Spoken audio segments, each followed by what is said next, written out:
2010 Sequoia. I'm going to show you how to do that rear bearing. Here we go. Obviously, you're going to need the bearing. You're going to need a 39 millimeter socket for the hub. I use this for my lugs. You're going to go through an assortment of sockets, 17 for sure, and I believe 15. You're going to need definitely some extensions. An impact wrench is going to work really well for the hub bolt, the main hub bolt. You should probably have some safety glasses because I use this air hammer, air chisel to knock the axle loose once I have it all freed, and then some bungees for your caliper. This impact helps along the way as well, along with a ball peen hammer and a heavier duty sledge. I like to use the snips to pull out cotter pins, and you're going to need these putty knives to pop off the hub cap.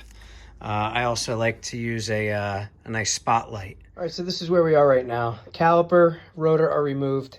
Hopefully you know how to do that. And then there's bolts back here that hold the hub on. So they're on the back side of the hub. There's one right there. And they're 17 millimeter bolts. So basically, let me take you out. So there's the bottom of the shock, and there's 4 of them. They're difficult to get to with a ratchet because the CV joint is in the way. And then even if you put an extension on it, it still hits. And then I tried my 3/8 inch, and that still wasn't cutting it. So what I ended up doing was taking a super long extension on my impact, and the impact I shot from back here. So I ran it from here. This is a Northeast car, don't mind it. So anyway, all the way across and shot it with the impact, and it zipped them right out. They're really not in there that tight, so you may want to have a couple pipes for leverage. Now I am getting this dust cap off, and what I've done so far was I used a putty knife in here, and I've just been working it around. Just take your time, work it around, and then I moved up to a slightly bigger one, and I'm tapping it with a hammer, with a ball peen hammer. Now, what I'll do is I'll take the screwdriver, and I'm just going to pry it, and it should, I don't like damaging these, so it should take it the rest of the way off. If it doesn't, you can take the hammer and just give it a little tap from behind. There you go. All right, so this is a moment of truth. Hopefully the impact will do the trick here. All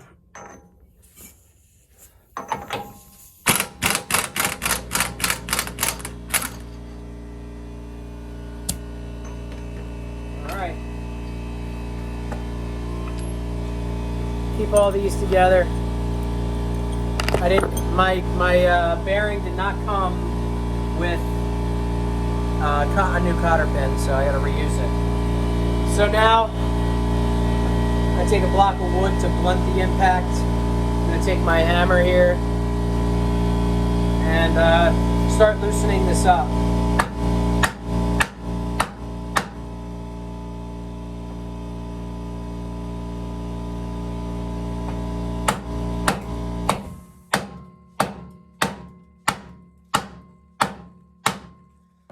So now a little trick that I learned. Well, number one, make sure that you take the weight off of this rear arm. So I am actually jacking up the rear suspension. So I have this nifty jack. I don't know if anyone's ever seen this, but I'm going to take up any slack so that the CV joint is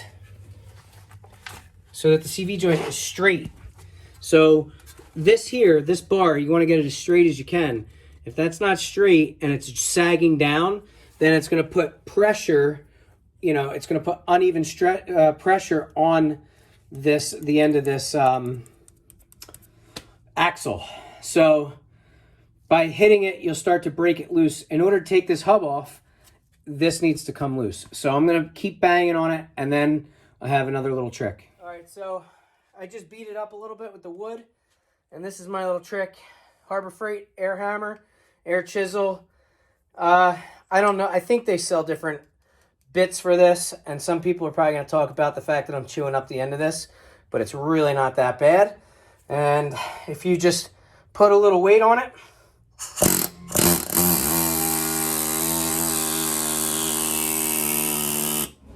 boom. So I pushed in, and now I can work on knocking loose the rest of the hub. So we'll see if I can get any more out of this.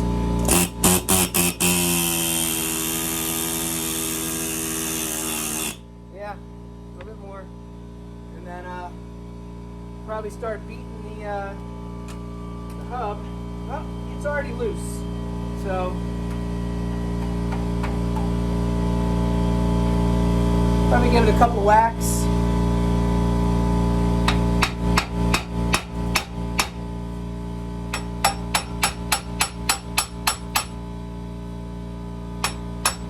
There we go. Boom. And she's out. Take a look at the end. You know, it's really not bad. I can easily thread something on this. It just chewed up the middle. And that's basically where you would put a punch anyway. So that worked out well. Now we'll reassemble the new one.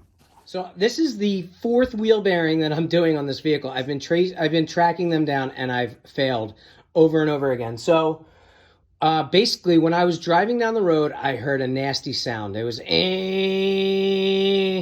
well, when I would turn to the right and load up this wheel, the sound would go away. So that being said, I replaced, well, I thought it was the driver's side, which it wasn't. But I replaced both of those because I bought them in sets. And then I replaced the other one, nothing. So here we are. Here's the other side. And here's the one I just took off. I think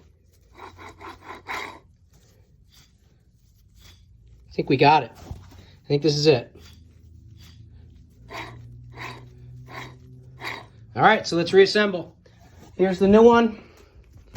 This will go on. I'm gonna go clean this one up now. So what I'm going to do is use some rags and towels and just gently clean it up. Nothing crazy. I don't want to compromise the seal back there.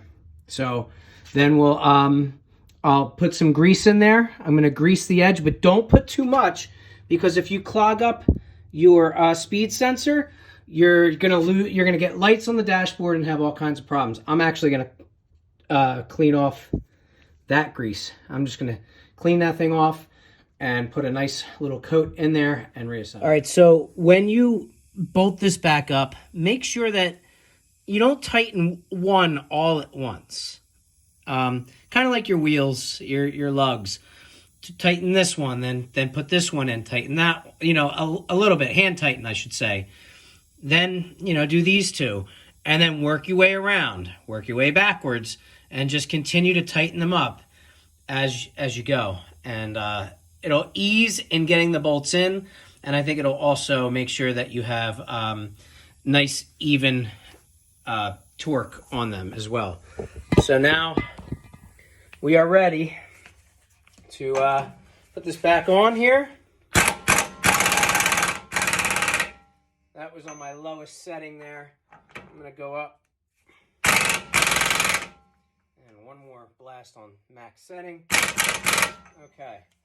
Then I believe the torque setting is well over 200, so I will be checking it. My impact gun is more than that. So check your owner's manual. Check your specs. Okay, I'm going to. I haven't gotten there yet. All right, I'm coming down the home stretch here.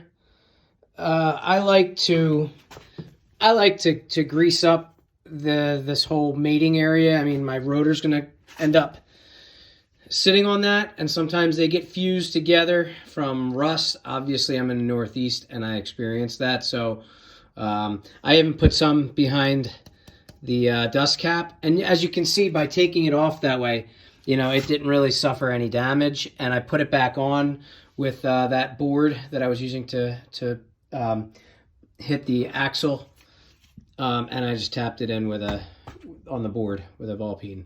So now I'm ready to reassemble everything, and that's about it. Just a quick thing, make sure that you are really supporting your vehicle. I have the jack stand. I have another jack stand up there. It's not touching, but I mean, if something came down, that would be another line. I have this and the tire. Support your truck. All right, so we're gonna put everything together and cross your fingers, guys.